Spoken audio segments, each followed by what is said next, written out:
AIG Banjara Hills branch ప్రారంభోత్సవానికి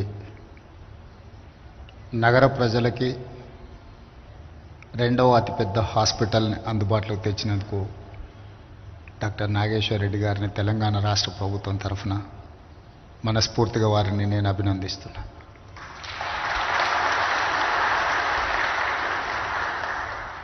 పాతిక సంవత్సరాల క్రితం ఈ నగరంలో గాస్ట్రో ఎంట్రాలజిస్ట్ స్పెషలిస్టుగా వారు కార్యక్రమాలను ప్రారంభించి ఈరోజు ప్రపంచ స్థాయిలోనే వన్ ఆఫ్ ద బెస్ట్ హాస్పిటల్స్గా ఏఐజీకి గుర్తింపు తేవడమే కాదు, హైదరాబాద్ నగరానికి తెలంగాణ రాష్ట్రానికి కూడా మరొక గొప్ప పేరు ప్రఖ్యాతులను వారు ఆర్జించి పెట్టినరు. అందుకే భారత ప్రభుత్వం ఈ మధ్యలో పద్మ విభూషణ్ బిరుదు ఇచ్చి డాక్టర్ నాగేశ్వర్ రెడ్డి గారు ఈ దేశంలోనే ఒక గొప్ప వైద్యుడు, పేదలకు అందుబాటులో వైద్యాన్ని తీసుకొచ్చి లక్షలాది మంది పేదల ప్రాణాలు కాపాడడంలో ప్రధానమైన పాత్ర పోషిస్తున్నారు అని చెప్పి కేంద్ర ప్రభుత్వం గుర్తించడం తెలుగువారందరికీ గర్వకారణం. ఇక వారికి రావాల్సింది భారతరత్న ఒకటే. ఖచ్చితంగా భారత ప్రభుత్వం వారికి భారతరత్న ఇచ్చి గౌరవిస్తుందని చెప్పి నేను భావిస్తున్నాను. తెలంగాణ రాష్ట్ర ముఖ్యమంత్రిగా నా వంతు ప్రయత్నం డాక్టర్ నాగేశ్వర్ రెడ్డి గారికి భారతరత్న రావడానికి అవసరమైన ప్రయత్నం చేస్తా అని చెప్పి ఈ సందర్భంగా మీ అందరికీ తెలియజేస్తున్నాను. ఈరోజు హైదరాబాద్ నగరం తెలంగాణ రాష్ట్రం ఒక హెల్త్ టూరిజం హబ్గా మారింది. యుఎస్లో జినోమ్ వాల్యూ, యుఎస్లో సిలికాన్ వ్యాలీ ఉంటే ఈరోజు మనకు హైదరాబాద్లో జినోమ్ వ్యాలీ ఉంది. బల్క్ డ్రగ్స్ ఉత్పత్తిలో దేశంలోనే 35% బల్క్ డ్రగ్స్ ఒక హైదరాబాద్ తెలంగాణ రాష్ట్రం నుంచే మనం ఉత్పత్తి చేస్తున్నాం. అదేవిధంగా మొన్న వచ్చిన ఉపద్రవం కోవిడ్ సందర్భంగా 4 వ్యాక్సిన్లలో 3 వ్యాక్సిన్లు మన ప్రాంతం నుంచే, తెలంగాణ రాష్ట్రం హైదరాబాద్ నుంచే ఈరోజు మనము అందిస్తున్నాము అని అంటే మన రాష్ట్రము ఫార్మా సైడ్, హెల్త్ సైడ్ ఎంత అభివృద్ధి చెందిందో చాలామందికి ఉపయోగపడుతున్నామో ఈరోజు మనం గుర్తుంచుకోవచ్చు. దీనికి ప్రధానమైన కారణం దాదాపుగా 60 సంవత్సరాల క్రితం శ్రీమతి ఇందిరాగాంధీ గారు, పండిత్ జవహర్లాల్ నెహ్రూ గారు ఉన్నప్పుడు IDPL pharmaceutical research institute government of India Hyderabad నగరంలో ప్రారంభించడంతో అక్కడ రీసెర్చ్లో పాల్గొన్న డాక్టర్లు చాలామంది ఈరోజు పెద్ద పెద్ద సంస్థల్ని, నాకు తెలిసి రెడ్డి ల్యాబ్స్ కావచ్చు, ఎస్ఓఎల్ కావచ్చు, హెటరో డ్రగ్స్కి సంబంధించిన వాళ్ళు, యాజమాన్యాలకు సంబంధించిన వాళ్ళందరూ కూడా ఐడిపిఎల్ ఎక్స్ ఎంప్లాయీస్ అనే నేను భావిస్తున్నాను. దీనికి ప్రధానమైన కారణం ఆనాడు కేంద్ర ప్రభుత్వం తీసుకున్న ఒక నిర్ణయం ఈరోజు దేశంలోనే ఫార్మా రంగంలో మన రాష్ట్రం రాణించగలుగుతుంది. దాని కొనసాగింపుగా ఈరోజు దాదాపు 66 దేశాల నుంచి, నాకు తెలిసినంతవరకు ఏఐజీ 66 దేశాల నుంచి ఈరోజు పేషెంట్లకి ట్రీట్మెంట్ అందించే స్థాయికి ఏఐజీ చేరుకున్నది అనంటే ఇది మనందరికీ గర్వకారణం. దీన్ని ఇంకా కొనసాగించాలని తెలంగాణ రాష్ట్ర ప్రభుత్వం తెలంగాణ రైజింగ్ 2047 ఒక విజన్ డాక్యుమెంట్ తయారు చేస్తా ఉన్నాం. రాబోయే 100 సంవత్సరాలలో తెలంగాణ రాష్ట్రం ఏ విధంగా అభివృద్ధి చెందాలి, ఆ అభివృద్ధికి సంబంధించిన ఒక కాంప్రహెన్సివ్ ప్రాజెక్ట్ రిపోర్ట్ తయారు చేసి భవిష్యత్ తరాలకు అందించాలని ఒక ఆలోచన చేస్తున్నాం. అందులో ఒక చాప్టర్ హెల్త్ టూరిజం చాప్టర్లో డాక్టర్ నాగేశ్వర్ రెడ్డి గారిని ఇంతకుముందే నేను రిక్వెస్ట్ చేసిన రాష్ట్ర ప్రభుత్వానికి మీరు సహకారాన్ని అందించండి. తప్పకుండా ప్రజలకు వైద్యాన్ని అందించడంలో ప్రపంచంలో ఉండే వాళ్ళకందరికీ ఆదర్శంగా ఉండే విధంగా మన దగ్గర హెల్త్ డిపార్ట్మెంట్ని, హెల్త్ టూరిజంని ఒక హబ్గా మార్చాలని ఈరోజు ప్రయత్నం చేస్తున్నాం. దాంట్లో భాగంగానే క్యాన్సర్ స్పెషలిస్ట్ డాక్టర్ నూరి దత్తాత్రేయులు గారిని కూడా తెలంగాణ స్టేట్ క్యాన్సర్ అడ్వైజర్గా రీసెంట్గా మనం అపాయింట్ చేసుకున్నాం. ఆ రోజు వారు బసవతారకం క్యాన్సర్ హాస్పిటల్ కానీ ఇతర క్యాన్సర్ హాస్పిటల్స్ హైదరాబాద్ నగరానికి రావడానికి వారికి కృషి చేసిండ్రు. వారిని తెలంగాణ స్టేట్ అడ్వైజర్గా క్యాన్సర్ స్పెషలిస్ట్గా పెట్టుకున్నాం. డాక్టర్ నాగేశ్వర్ రెడ్డి గారిని కూడా నేను ప్రభుత్వం తరఫున విజ్ఞప్తి చేస్తున్నా, తెలంగాణ రాష్ట్రం చేపట్టబోయే ఈ ప్రణాళికలో మీరు భాగస్వాములయ్యి ప్రజలకు అందుబాటులోకి వైద్యాన్ని ఈరోజు ఎక్స్పెన్సివ్ థింగ్ ఏదైనా ఉందంటే మెడికల్ ట్రీట్మెంట్సే ఉన్నాయి. ప్రభుత్వం రాగానే రాజీవ్ ఆరోగ్యశ్రీ ఆ రోజు డాక్టర్ వైఎస్ రాజశేఖర రెడ్డి గారు ప్రారంభించినప్పుడు 2 లక్షలు ఉండే. ఈరోజు పెరిగిన పరిణామ క్రమంలో దాన్ని 10 లక్షలకు పెంచడమే కాకుండా సీఎం రిలీఫ్ ఫండ్ నుంచి ఈ 14-15 మంత్స్లో దాదాపుగా 1400 crores ముఖ్యమంత్రి సహాయ నిధి నుంచి పేదల వైద్యానికి అందించడం. ఇవన్నీ కూడా సమస్య వచ్చిన తర్వాత సమస్యను పరిష్కరించుకోవడానికి పెడుతున్న ఖర్చు. కానీ నా ఉద్దేశం సమస్య రాకుండా తీసుకోవాల్సిన ముందు జాగ్రత్తల కోసం మనం రీసెర్చ్ చేయాల్సిన అవసరం ఉంది. దానికి సరైన విధంగా ముందుకు వెళ్ళాలి. అందుకే తెలంగాణ రాష్ట్రంలో సెల్ఫ్ హెల్ప్ గ్రూప్కు సంబంధించిన మహిళలు 67 లక్షల మంది ఉన్నారు తెలంగాణ రాష్ట్రంలో. వాళ్ళని 1 కోటి మంది మహిళల్ని సెల్ఫ్ హెల్ప్ గ్రూప్లో మెంబర్స్గా చేర్చాలని, వాళ్ళందరికీ కూడా ఒక హెల్త్ ప్రొఫైల్ క్రియేట్ చేయాలనేది రాష్ట్ర ప్రభుత్వం యొక్క ఉద్దేశం. ప్రతి ఒక్కరికి ఒక ఇండివిజువల్గా ఒక ఐడి ఇచ్చి, ఒక గుర్తింపు కార్డు ఇచ్చి, ఒక యూనిక్ నెంబర్ ఇచ్చి వాళ్ళ హెల్త్ ప్రొఫైల్ బిల్డ్ చేయాలి. ఎందుకంటే మహిళలే ప్రధానంగా క్యాన్సర్ బారిన పడుతుండ్రు, మహిళలకే ప్రధానంగా ఎక్కువ హెల్త్ ఇష్యూస్ వస్తున్నాయి. కాబట్టి ఒక హెల్త్ ప్రొఫైల్ క్రియేట్ చేయాలి. ఒక హెల్త్ కార్డ్ అంటే ఒక పేషెంట్ ఎక్కడైనా మారుమూల గ్రామాలలో ఉండే నిరక్షరాస్యులైన పేషెంట్ కూడా ఏదైనా హాస్పిటల్కి వెళ్తే వాళ్ళ హెల్త్ కార్డ్ ఇస్తే ఆ యూనిక్ నెంబర్తోని వాళ్ళ ఫ్యామిలీ హిస్టరీ అంతా, వాళ్ళ హిస్టరీ అంతా కూడా తెలిస్తే అప్పుడు డాక్టర్స్కి ట్రీట్మెంట్ చేయడం ఈజీ అవుతుంది. ఇప్పుడున్న ఒకప్పుడు ఫ్యామిలీ డాక్టర్స్ ఉండేవాళ్ళు. ఫ్యామిలీ డాక్టర్ అని ఎందుకు అనేవాళ్ళు అంటే ఫ్యామిలీ మెంబర్ ఎంత ఇంపార్టెంటో డాక్టర్ కూడా అంతే ఇంపార్టెంట్ అని ఫ్యామిలీ డాక్టర్ అనేవాళ్ళు. ఇప్పుడు ఫ్యామిలీ డాక్టర్ వ్యవస్థ పోయింది, స్పెషలిస్ట్ వ్యవస్థ వచ్చింది. హాస్పిటల్కి వెళ్ళగానే ఏదో ఒక స్పెషలిస్ట్ వచ్చేసి దానికి కావాల్సిన పరీక్షలు చేస్తుంది. దాంతో పేషెంట్ అండ్ డాక్టర్ మధ్యలో ఉండాల్సిన ఒక ఫ్యామిలీ బాండింగ్ అనేది లేకుండా పోయింది. జస్ట్ ట్రాన్సాక్షనల్ రిలేషన్ లాగా ఈ వైద్యము అనేది వచ్చింది. రెండవది ఖరీదుగా మారింది. ఈ రెండింటిని బ్రేక్ త్రూ చేయాలి అని అంటే ఒక హెల్త్ ప్రొఫైల్ క్రియేట్ చేయాల్సిన అవసరం ఉంది. ఆ హెల్త్ ప్రొఫైల్ క్రియేట్ చేయడం ద్వారా ఎవరికైనా ఎక్కడికైనా వెళ్తే ఆ పేషెంట్కి గతంలో ఏం సమస్య వచ్చింది, ఏ రకమైన వైద్య సహాయాన్ని అందించారు, అత్యవసరంగా ఇప్పుడు ఆ పేషెంట్కి అందించాల్సిన వైద్యం ఏందనేది కూడా డాక్టర్లకు ఉపయోగపడుతుంది. అదేవిధంగా ఇంతకుముందు మీరు చూపించిన జననీ మిత్ర ఏదైతే యాప్ ఉన్నదో నిజంగా పేదలకు బాగా ఉపయోగపడుతుంది. రాష్ట్ర ప్రభుత్వం ఆ జననీ మిత్ర యాప్ను వినియోగించుకోవడానికి మా ప్రభుత్వం తరఫున ఒక అధికారుల బృందాన్ని మీ దగ్గరకు పంపిస్తాను. వాళ్ళకి చెప్తే తప్పకుండా దాన్ని కూడా రాష్ట్ర ప్రభుత్వం వినియోగంలోకి తీసుకొస్తుంది. రీసెంట్గా మిస్ వరల్డ్ కాంపిటీషన్స్ హైదరాబాద్లో మనం నిర్వహించినాం. ఒక పక్కన యుద్ధ వాతావరణం, శాంతి భద్రతల సమస్యలు చర్చలు జరుగుతున్నా హైదరాబాదు నగరం ప్రశాంతంగా ఉంటుంది, శాంతి భద్రతలకు సమస్య లేదు. ప్రపంచ దేశాలలో ఉన్న అతిథులందరికీ ఆతిథ్యం ఇవ్వగలము. ఇదొక హైలీ ప్రొటెక్టెడ్ సిటీ అని మనం నిరూపించినాం. దాంట్లో భాగంగానే చాలా దేశాలకు విదేశాలకు వెళ్ళినప్పుడు మనము చాలా వెనుకబడిన దేశంగా మాట్లాడుతూ ఉంటారు. అందుకోసమని మిస్ వరల్డ్ కాంపిటీటర్స్ని అందరినీ నేను ఏఐజీ హాస్పిటల్కు పంపించండి, చూపించండి అని చెప్పి వాళ్ళందరినీ కూడా ఒక విజిట్ పెట్టించిన వన్ ఆఫ్ ద ప్రోగ్రామ్ కింద. ఐ డోంట్ థింక్ సో ఇప్పటివరకు ఎప్పుడు మిస్ వరల్డ్ కాంపిటీషన్స్లో ఇలాంటి ప్రోగ్రామ్స్ ఎప్పుడు టేకప్ చేయలేదు. First time we have taken a decision to that. We wanted to show our strength, we wanted to show our quality of life, our quality of health.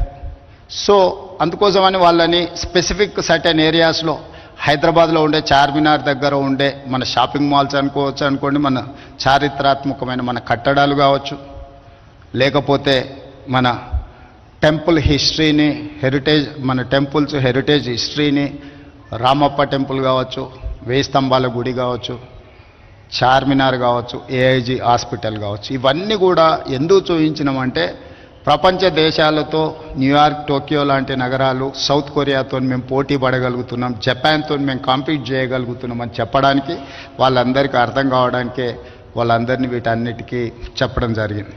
Final కాంపిటీషన్స్లో నాకు తెలిసి 1, 2, 3లో ఎవరో ఒకరు refer చేసింది. Second winner she has quoted AIG గురించి. అక్కడ కాంపిటీషన్లో second వచ్చిన miss world 2 AIG గురించి ప్రస్తావించడం జరిగింది. ఖచ్చితంగా ఇది మన హైదరాబాద్ నగరానికే ఒక గౌరవం. ఈరోజు ఏఐజీ హాస్పిటల్ గౌరవం కాదు. తెలంగాణ రాష్ట్రంలో హైదరాబాద్లో ఇంత గొప్ప హాస్పిటల్ ఉన్నది అని గుర్తించడం, ప్రపంచ దేశాలందరికీ తెలిసేట్టుగా వాళ్ళు చెప్పడం వల్ల మన నగరం యొక్క ప్రతిష్ట పెరిగింది. అందుకే ఈరోజు రాష్ట్ర ప్రభుత్వం వైద్యం మీద ప్రత్యేకమైన శ్రద్ధ పెట్టి కార్పొరేట్ సెక్టర్లనే కాకుండా ప్రభుత్వ రంగంలో కూడా ఈ వైద్య సహాయాన్ని అందించాలని మోర్ దాన్ 100 years హిస్టరీ ఉన్న ఉస్మానియా హాస్పిటల్ ఇప్పుడు అక్కడ బిల్డింగ్ కానీ అక్కడ ఉన్న ఇన్ఫ్రాస్ట్రక్చర్ సమస్యలను ఎదుర్కొంటుంది అని చెప్పి గుర్తించి గోషా మహల్లో 30 ఎకరాలలో 2700 బెడ్స్తోని దాదాపుగా 3000 కోట్లతోని ఈరోజు నూతనంగా ఉస్మానియా హాస్పిటల్ని మనం నిర్మించుకోబోతున్నాం, పనులు ప్రారంభించినాం. ఇది పేదలకు వైద్యాన్ని అందించడే కాదు, చదువుకునే విద్యార్థులకు చదువుకోవడానికి సరైన వసతులు కల్పించడంతో వాళ్ళు వన్ ఆఫ్ ద బెస్ట్ డాక్టర్స్గా వాళ్ళు నేర్చుకోవడానికి అవకాశం ఉంటుందని, అదేవిధంగా నిమ్స్లో కొత్తగా న్యూ బ్లాక్ను ఒక 2000 బెడెడ్తోని నిమ్స్లో ఒక కొత్త బ్లాక్ను మనం స్టార్ట్ చేసుకుంటున్నాం. అదేవిధంగా వరంగల్లో ఇంకొక 2000 బెడెడ్ హాస్పిటల్ని మనము నిర్మించుకుంటున్నాం, ఆల్మోస్ట్ కంప్లీట్ అయ్యే స్టేజ్లో ఉంది. అదేవిధంగా టిమ్స్ అల్వాల్ సికింద్రాబాద్లో అల్వాల్లో ఇంకొక 1000 బెడెడ్ హాస్పిటల్ని మనం కట్టుకుంటున్నాం. అదేవిధంగా ఎల్బీ నగర్లో కూడా ఇంకొక 1000 బెడెడ్ హాస్పిటల్ని కట్టుకుంటున్నాం. సనత్ నగర్లో ఇంకొక 1000 బెడెడ్ హాస్పిటల్ని కట్టుకుంటున్నాం. ఇవన్నీ దాదాపుగా ఒక ఉస్మానియా హాస్పిటల్ కంప్లీట్ చేయడానికి 2.5 years పట్టొచ్చు. మిగతా హాస్పిటల్స్ అన్నీ కూడా బై December 9th 2025 అంటే ఈ సంవత్సరం ఆఖరు లోపల దాదాపుగా 7000 పడకల ఆసుపత్రులను తెలంగాణ రాష్ట్ర ప్రభుత్వం మీతో కాంపీట్ చేసే విధంగా, అంటే మేము ఏఐజీకి వస్తే ప్రజలు ఏ విధంగా ఇంత గొప్పగా ఉంది అని అనుకుంటున్నారో మా ప్రభుత్వ రంగంలో కూడా మీతో కాంపీట్ చేసే విధంగా ఈరోజు అన్ని వసతులను ఏర్పాటు చేయండి అని ఒక కమిటీని కాన్స్టిట్యూట్ చేసి మీ అన్ని హాస్పిటల్స్ని విజిట్ చేయించి. ఎందుకంటే చాలామందికి గవర్నమెంట్ హాస్పిటల్కి వెళ్ళంగానే ఇంకా ప్రాణాలు పోతాయేమో, గవర్నమెంట్ హాస్పిటల్కి వెళ్ళడం అంటే బ్రతకడానికి కాదు చావడానికే వెళ్తున్నామేమో అనే ఒక అభిప్రాయం చాలామందిలో నాటుకుపోయింది. ఆ అభిప్రాయం నుంచి ప్రజలను దూరం చేయాలనేది నా ఆలోచన. ప్రభుత్వం ప్రజల యొక్క వైద్యం కోసం చాలా మొదటి ప్రాధాన్యత ఇస్తుంది. ప్రభుత్వానికి అత్యంత ప్రాధాన్యతలో విద్య, వైద్యం ఈ రెండిటికి హయ్యెస్ట్ ప్రయారిటీ కింద మేము ఫండ్స్ దాదాపుగా ఇప్పుడు 11,500 కోట్లు ఈ రంగానికి రాష్ట్ర ప్రభుత్వం బడ్జెట్ కేటాయించింది. ఒక సంవత్సరంలో 21,500 కోట్ల రూపాయలు విద్య కోసం కేటాయించాం. సో నేను ముఖ్యమంత్రిగా బాధ్యత చేపట్టిన తర్వాత పేదలకు ఉచితంగా వీలైనంత మేరకు వైద్యాన్ని అందించాలి, పేదలకు నాణ్యమైన విద్యను అందించాలనే ఒక ప్రాధాన్యత క్రమాలు పెట్టుకొని మేము ముందుకు వెళ్తున్నాం. ఇందులో ఏమాత్రం అవకాశం ఉన్నా మీ సమయాన్ని మీరు కేటాయించుకుంటూనే ప్రభుత్వం చేపడుతున్న కార్యక్రమాలకు కూడా మీ వంతు సహకారం ఉండాలి. నేను ఈ వేదిక మీద నుంచి రాష్ట్రంలో చదువుకున్న డాక్టర్లందరికీ నేను ఒక విజ్ఞప్తి చేస్తున్నాను. సంవత్సరంలో ఒక్క నెలైనా ప్రభుత్వ ఆసుపత్రులలో పనిచేయండి. 11 నెలలు మీరు మీకు నచ్చిన ప్లేస్లో మీకు నచ్చిన జీతం తీసుకొని మీకు నచ్చిన లైఫ్ను మీరు లీడ్ చేయండి. సోషల్ రెస్పాన్సిబిలిటీ కింద సంవత్సరంలో ఒక్క నెల ఎక్కడైనా మీకు ఏదో ఒక హాస్పిటల్లో ఒక నెల రోజులు డాక్టర్లు సమయం కేటాయించి పేదలకు వైద్యం చేస్తే డెఫినెట్గా you will get that pleasure. మనం ఒక వృత్తిలో మేము పబ్లిక్ లైఫ్లో ఉన్నప్పుడు చాలా రకాల పనులు చేస్తుంటాం, కానీ జాబ్ సాటిస్ఫాక్షన్ కోసం, పర్సనల్ సాటిస్ఫాక్షన్ కోసం కొన్ని సెలెక్టెడ్గా కొన్ని పనులను ప్రత్యేకంగా సమయం కేటాయించి పని చేస్తూ ఉంటాం ప్రజాప్రతినిధులుగా. అదేవిధంగా నేను డాక్టర్లకు విజ్ఞప్తి చేస్తున్నా, సంవత్సరంలో ఒక నెల మీ ఇష్టం ఏ హాస్పిటల్లో ఏ నెలలో పనిచేస్తారో మీరు గవర్నమెంట్కి ఇండికేట్ చేయండి. నేను అధికారులకు చెప్పిన, not only in Hyderabad, in Telangana, అమెరికాలో చాలామంది డాక్టర్లు ఉన్నారు. వాళ్ళ పేరెంట్స్ని చూడడానికో ఫ్యామిలీని కలవడానికో స్పెషలిస్టులు ఇండియాకు వస్తున్నారు. They wanted to serve something but they don't have any platform where to go, how to go, where to serve, when to serve. They don't have any information. That is why I have told my people to create a platform, ask them to put some information. వాళ్ళు ఎప్పుడు మన దగ్గరకు వస్తుండ్రో, ఏ సమయం ఇవ్వగలుగుతారో, కనీసం ఒక 1 week ఇచ్చిందంటే ఆ 1 weekలో నిమ్స్లోనో ఉస్మానియాలోనో ఎక్కడైనా స్పెషలిస్టులు ఆ పేషెంట్లను అడ్రస్ చేస్తే వాళ్ళు అట్లీస్ట్ ఫిజికల్గా ఒకసారి చూస్తే తర్వాత ఆన్లైన్ అయినా వాళ్ళు అడ్వైజ్ చేయడానికి అవకాశం ఉంటుంది. సో ఈరోజు ఆర్టిఫిషియల్ ఇంటెలిజెన్స్ నుంచి సాంకేతిక రంగంలో one of the best city జీసీసీలో కానీ ఐటీ కంపెనీలో కానీ ఈరోజు ప్రపంచంలో Hyderabad one of the destination.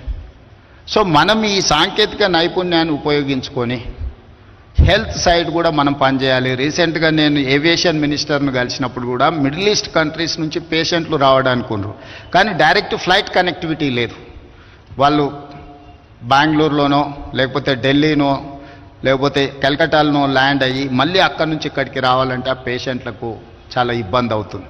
అందుకే సివిల్ ఏవియేషన్ మినిస్టర్ను నేను కలిసి మిడిల్ ఈస్ట్ కంట్రీస్ నుంచి వీక్లీ ట్వైస్ అన్న డైరెక్ట్ హైదరాబాద్ ఎయిర్పోర్ట్లో ల్యాండ్ అయ్యే విధంగా విమాన ప్రయాణ సౌకర్యాలు కల్పిస్తే హైదరాబాదులో ఇంకా మనము అభివృద్ధి చెందడానికి, ఇంకా పేషెంట్లకు ఎక్కువ సేవలు అందించడానికి సిఐఐ స్టాటిస్టిక్స్ ప్రకారము సంవత్సరంలో 2,20,000 మంది పేషెంట్స్ హైదరాబాదు నగరంలో విదేశాల నుంచి వచ్చి వైద్య సహాయం పొందుతున్నారని ఒక లెక్కలు. So it's highest. అంటే మన దేశంలో ఉండే మెట్రోపాలిటన్ నగరాలలో హైదరాబాద్కు వస్తున్న వాళ్ళు చాలామంది ఉన్నారు. ఇంకా రావాలని ఉన్న కనెక్టివిటీ లేకపోవడం వల్ల రాలేకపోతున్నారు. దానికి సంబంధించి కూడా కేంద్ర ప్రభుత్వంతో నేను మాట్లాడుతున్నాను. భవిష్యత్తులో ఇంకా కనెక్టివిటీ పెంచి ప్రధానంగా ఈ మిడిల్ ఈస్ట్ కంట్రీస్, రీసెంట్గా నేను జపాన్ పర్యటన చేసినప్పుడు కూడా అక్కడ కూడా వాళ్ళు నిస్సహాయత వ్యక్తం చేస్తూ ఉన్నారు. మనం నెక్స్ట్ ఫోకస్ పెట్టాల్సింది జపాన్ మీద. ఏజింగ్ పీపుల్ ఎక్కువ ఉన్నది అక్కడనే. యంగెస్ట్ పాపులేషన్ ఉన్నది ఇండియాలో, ఏజింగ్ పాపులేషన్ ఉన్నది జపాన్. ఈ రెండింటి మధ్యలో ఎక్కడో ఒక కనెక్టింగ్ బ్రిడ్జ్ మనం బిల్డ్ చేయాలి. అందుకే జపనీస్ లాంగ్వేజ్ మన వాళ్ళకు నేర్పించడానికి nursing side there is an huge demand. వాళ్ళకి అసలు ఎక్కడా వాళ్ళకు హ్యూమన్ రిసోర్స్ లేకపోవడం వల్ల చెప్పారు 18 years నుంచి 40 years లోపల 68% పాపులేషన్ ఉంది మన దేశంలో. సో మన బిగ్గెస్ట్ అసెటే మానవ వనరుల సంపద. దీన్ని నిజంగా మనం సరిగ్గా ఉపయోగించుకుంటే 2047 మన $30 trillion ఎకానమీ ఫోకస్ పెట్టుకొని వెళ్తున్నాం ఇండియా.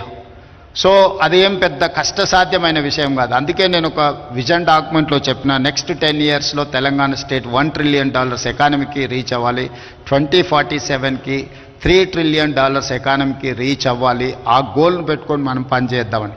ఈరోజు 2.5% పాపులేషన్ మనం ఉంటే 5% జీడిపి కాంట్రిబ్యూట్ చేస్తున్నాం మన దేశంలో. మనం తెలంగాణ స్టేట్ పర్ క్యాపిటాలో highest individual per capita Telangana state.